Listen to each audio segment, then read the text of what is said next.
नमस्ते। मैं मेरे YouTube चैनल संस्कृत मंजरी पर आप सबको फिर से स्वागत करती हूँ। आज मैं षड वेदांग पढ़ाऊँगी। उससे पहले मैं वेदांग से संबंधित कुछ तत्व बोलना चाहूँगी। तो आइए देखते हैं। वेद विश्व के सबसे प्राचीन साहित्य माना गया है।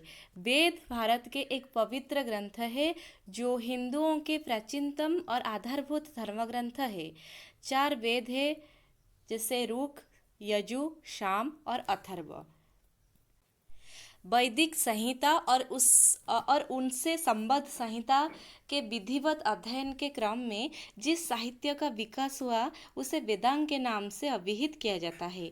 जैसे जैसे संहिताओं का वैज्ञानिक अध्ययन होने लगा वैसे वैसे अध्येताओं के समक्ष विषय की जटिलता उपस्थित होती गई। फलतः उनके रहस्य उद्घाटन और स्वरूप का विश्लेषण के लिए वेदांगों का लेखन प्रारंभ हुआ। अंग शब्द का अर्थ है उपकारक, जिसके द्वारा वस्तु के स्वरूप का परिज्ञान होता है। वेद के अर्थ की दुरूहता को दूर करने तथा कर्मकांड संबंधी तथ्यों के प्रतिपादन में वेदांगों की उपयोगिता असंदिग्ध माना गया है। तो वेदांग 6 है। तो वेदांग के बारे में पढ़ लेते हैं। वेदस्य अंगम वेदांगम शिक्षा व्याकरणम छंदो निरुक्तम ज्योतिषम तथा कल्पश्चेति षडंगानि वेदस्याहु मनीषिणः। तो 6 वेदांग है। शिक्षा, व्याकरणम, छंद, निरुक्त, ज्योतिषम, कल्प। छंदः पादौ तु वेदस्य हस्तौ कल्पथो पठ्यते ज्योतिषमयनं चक्षु निरुक्तं श्रोत्रम् उच्यते। शिक्षा घ्राणं तु वेदस्य मुखं व्याकरणं स्मृतं तस्मात् संगमदितेभ्य ब्रह्मलोके महीयते। ये श्लोक पाणिनीय शिक्षा में बोला गया है। तो ये जो 6 वेदांग है उसके बारे में देख लेते हैं। छंद छंद को वेद की पाद कहा जाता है, कल्प को हस्त, ज्योतिष को चक्षु, निरुक्त को स्रोत, शिक्षा को घ्राण यानी कि नासिका, व्याकरण को वेद के मुख कहा गया है। तो पहले हम शिक्षा वेदांग के बारे में पढ़ेंगे। स्वरवर्णाद्युच्चारण प्रकारो यत्र शिक्षते उपदिश्यते सा शिक्षा। षड वेदांग में शिक्षा का सबसे पहला स्थान है। वैदिक मंत्रों का सटीक उच्चारण करने के लिए शिक्षा का अध्ययन करना चाहिए। तैत्तिरीय उपनिषद में शिक्षा के 6 अंग का वर्णन किया है। वर्णः, स्वरः, मात्रा, बलम, शाम, संतान इत्युक्तः शिक्षाधयः। तो ये सब 6 अंग के वर्णन मैंने नीचे किया है। वर्ण संस्कृत वर्णमाला में 63 या 64 वर्ण हैं। स्वर उदात्त, अनुदात्त, स्वरित। स्वर के विषय में कहा गया है स्वर 3 प्रकार का होता है, उदात्त, अनुदात्त और स्वरित। मात्रा 3 प्रकार का, हर्ष, दीर्घ और प्लुत। बल बल किसको कहा गया है? प्रयत्न को, अभ्यंतर हो या बाह्य हो। जैसे कंठ, तालु आदि 8 उच्चारण स्थान भी कहा गया है। साम साम अर्थात सुस्वर से वर्णों की उच्चारण। संतान संतान अर्थात संधि के नियम। ये 6 अंग शिक्षा वेदांग में कहा गया है। शिक्षा वेदांग का ये 6 अंग होता है। क्या क्या फिर से देख लेते हैं। वर्ण, स्वर, मात्रा, बल, साम और संतान, ये 6 अंग शिक्षा वेदांग का होता है। उसके बाद हम देखेंगे व्याकरण को। वेदांग में व्याकरण को बहुत ही अधिक मान्यता मिली है। आप सब जानते हैं किसी भी भाषा हो, उस भाषा की यदि हमें व्याकरण का ज्ञान नहीं है, उस भाषा की व्याकरण का ज्ञान नहीं है तो हम उस भाषा की शुद्ध उच्चारण नहीं कर पाएंगे। इसीलिए व्याकरण को कहा गया है मुखम व्याकरणम स्मृतम। महर्षि पतंजलि ने व्याकरण के 5 मुख्य प्रयोजन बताया है। देख लेते हैं वो व्याकरण का 5 मुख्य प्रयोजन क्या क्या है। रक्षा, ऊह, आगम, लघु, असंदेह। रक्षा रक्षा क्या होता है? वेदों की रक्षा, अर्थात व्याकरण के द्वारा वेदों की रक्षा की जाती है। ऊह ऊह अर्थात यथास्थाने विभक्ति का प्रयोग।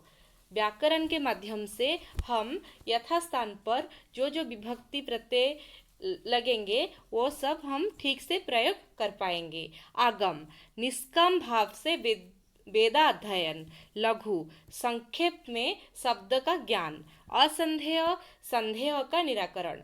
हम जानते हैं कि व्याकरण तो बहुत ही संक्षिप्त में हमें ज्ञान देता है और व्याकरण के द्वारा हमें संदेह का निराकरण भी होता है।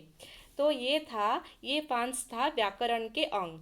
व्याकरण का मुख्य प्रयोजन किसने बताए? महर्षि पतंजलि ने। फिर से देखेंगे, रक्षा, ऊह, आगम, लघु, असंदेह, ये 5 व्याकरण के मुख्य प्रयोजन होते हैं। उसके बाद क्या आता है? छंद, छंद वेदांग। वेदों मंत्रों का स्वर सहित गान करने के लिए छंद की आवश्यकता पड़ी, इसीलिए छंद वेदांग का उपस्थित हुआ। छद धातु अर्थात ढकना अर्थ से छंदस शब्द का व्युत्पत्ति हुआ है। जैसे यास्काचार्य ने निरुक्त में वर्णित किया है, छंदांसी छादनात्। कात्यायन ने क्या कहा है? जदक्षर परिमाणम तच्छंदः, अर्थात संख्या विशेष में वर्णों की सत्ता छंद है। उसके बाद क्या आता है? निरुक्त। निरुक्त का मुख्य प्रयोजन है वेद में प्रयुक्त शब्दों का सम्यक अर्थ ज्ञान कराना और शब्दों का निर्वचन कराना। तो देख लेते हैं, वैदिक शब्दों के निर्वचन के व्युत्पत्ति अर्थात पद्धति हमें निरुक्त ज्ञान देता है। वर्णागमो वर्ण विपर्यस्य द्यौ चापरो वर्ण विकारनाशौ धातोस्तदर्थातिशयेन योगोस्तदुच्यते पंचविधम निरुक्तम। तो निरुक्त में 5 प्रतिपाद्य विषय है। क्या क्या है? वर्णागम, वर्ण विपर्य, वर्ण विकार, वर्ण नाश और धातु का अनेक अर्थ। ये 5 विषय निरुक्त में कहा गया है। उसके बाद हम देखेंगे ज्योतिष वेदांग के बारे में। तो ज्योतिष क्या होता है? ज्योति अर्थात प्रकाश, जिसके बिना जीवन अधूरा होता है। चक्षु प्रकाश की उपस्थिति में ही दृश्यों को देख सकता है, अंधेरे में नहीं। इस अभिप्राय से ज्योतिष शास्त्र वह शास्त्र है जो अप्राप्य अदृश्य को आलोकित करता है। ज्योतिष शास्त्र के द्वारा मानव आकाशीय चमत्कारों से परिचित होता है, जैसे सूर्योदय, सूर्यास्त, ग्रह नक्षत्रों की स्थिति, ऋतु परिवर्तन जैसे ये सब विषय के बारे में हम ज्योतिष के माध्यम से ज्ञान पाते हैं। वेदा हि यज्ञार्थमभिप्रवृत्ताः कालानि पूर्ववहिताश्च यज्ञाः तस्मादिदं कालविधानशास्त्रं यो ज्योतिषं वेद स वेद यज्ञम। अर्थात ज्योतिष शास्त्र यज्ञों का काल का निर्णय करता है। ज्योतिष शास्त्र का प्राचीन ग्रंथ है वेदांग ज्योतिष। उसके बाद देखेंगे कल्प वेदांग के बारे में। कल्पसूत्र का संबंध यज्ञ प्रक्रिया से है। प्राचीन काल में वेद मंत्रों के रचना का मूल उद्देश्य कुछ भी रहा हो, परंतु आगे चलकर उस वेद मंत्रों का प्रयोग यज्ञ में ही होने लगा और समस्त वैदिक साहित्य और समाज यज्ञों से अभिभूत होने लगा। जीवन की प्रत्येक क्रिया यज्ञों में अनुशासित होने लगी। जो ब्राह्मण ग्रंथ था उसमें यज्ञों का जटिल स्वरूप प्रकट होने लगा। उसे समझना साधारण व्यक्ति के लिए कठिन हो गया, दुरूह हो गया। इसीलिए एक ऐसे ग्रंथ की आवश्यकता पड़ी जो यज्ञों के विषय में अत्यंत सरलता से ज्ञान दे सके। इसी आवश्यकता के फलस्वरूप कल्पसूत्र का जन्म हुआ है। तो देख लेते हैं, कल्प्यते समर्थते याग प्रयोगोत्र इति व्युत्पत्ते है। कल्प यज्ञ विधि का समर्थन और प्रतिपादन करता है। तो कल्प 4 प्रकार का होता है: सौत्र सूत्र, गृह्य सूत्र, धर्म सूत्र और सुड़ुव सूत्र। तो ये जो 4 सूत्रों के बारे में देख लेते हैं।